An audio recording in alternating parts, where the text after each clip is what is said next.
What is going on, everybody? This is Yes Read That, and today I am reviewing Runaway Horses by Yukio Mishima.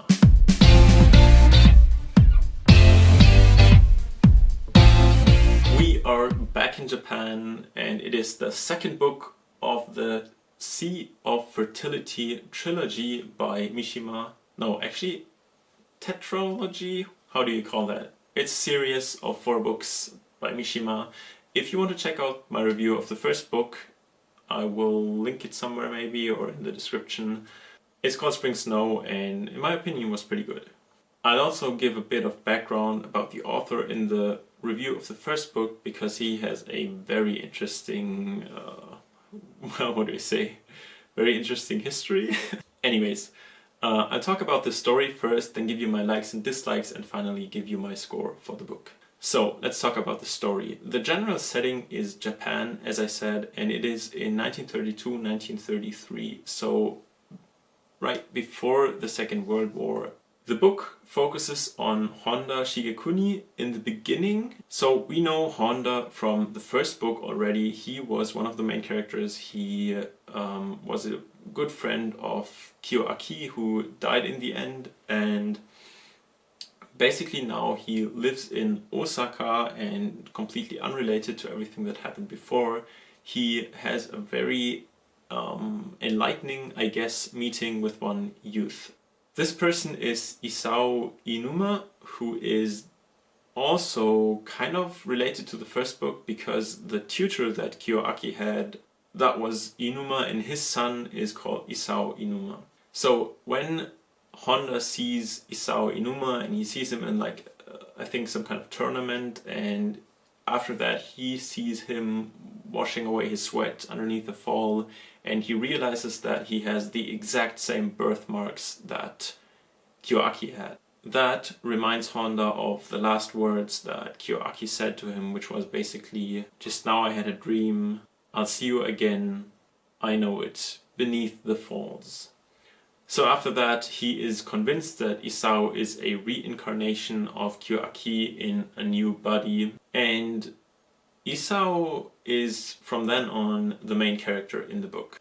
Now to me, right off the bat, Isao seemed a lot more interesting than Kiyoaki. He's a young man who is very good at kendo, which is like Japanese fencing.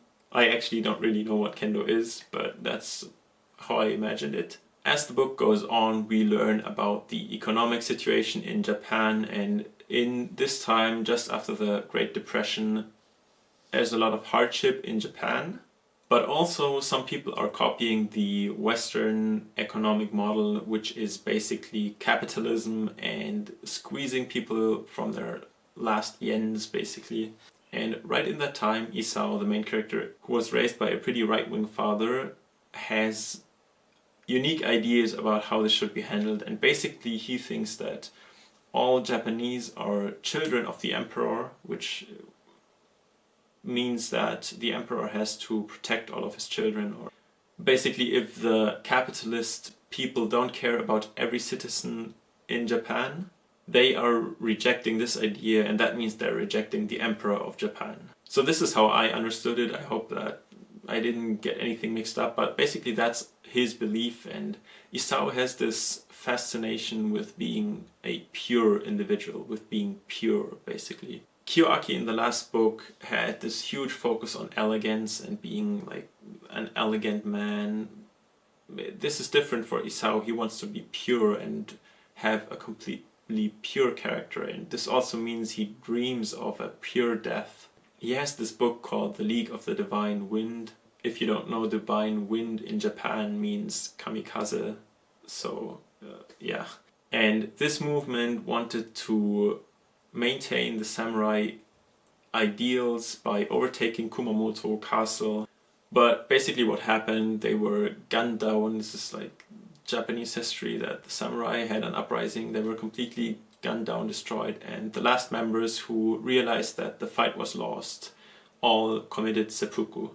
And so, as I said, he has this idea of a pure death and living this pure life. So together with a bunch of friends, he starts this very drastic plan to restore Japan to greatness, basically.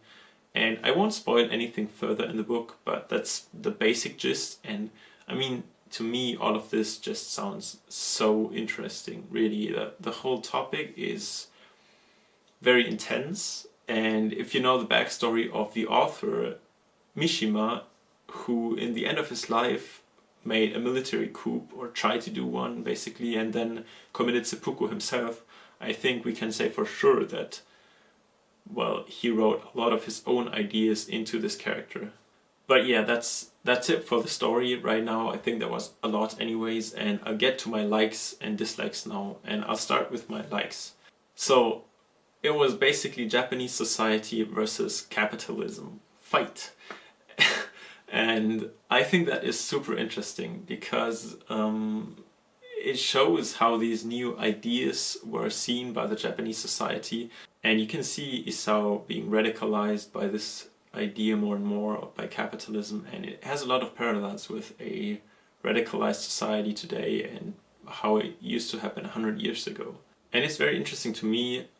I mean, as a German, we learn a lot about what happened in the past and how our society got that radical, and to see it like this, and some of the points in this book are scarily close to today's society, so yeah. But the actual interesting thing to me is also that Isao is a right-wing character, but he is fighting capitalism, because today, if you look at the right wing, they're usually very pro-capitalism. So that's a really interesting and different idea from today, that right wing and nationalist love for the emperor means you have to fight capitalism. I really like the idea of purity and Isao's thoughts on how to achieve it, and I mean, I think anybody knows that you can't really live a completely pure life, so he does some kind of mental gymnastics to try to justify all of his actions. Yeah, I really like his monologues when he does that. In general, his monologues are great. I love the entire story. It has a very interesting ending, I won't spoil it, but yeah. And the last thing is, because you know that he is the reincarnation of Kyoaki, at least I started to pay attention to foreshadowing like dreams a lot more, and made it a lot more interesting. So my dislikes for the book. The book is kind of slow and the prose can be pretty hard to read. I don't know how well the translation is perceived by Japanese people, but I found it to be quite good. Still, the book is very slow. And the hardcore right-wing content is pretty crazy to read. So my overall score for the book is an 8 out of 10. It's a very solid book. From the story perspective, I liked it more than the last book, definitely. The ideals and the content of the book, definitely not that great. I'm not gonna go into it, I think everybody knows what I mean. But I will admit that I found some of the ideas, like the purity idea, very interesting, and it was just curious to read about this perspective when it is so different from my own. So yeah, I don't know. That's that. I like the book more than the last one. Yeah, that's it for this review. If you've read the book, let me know what you thought in the comments below. If you liked the video, make sure to drop a like and leave a sub to this channel, and I'll see you in the next video. Till then, bye!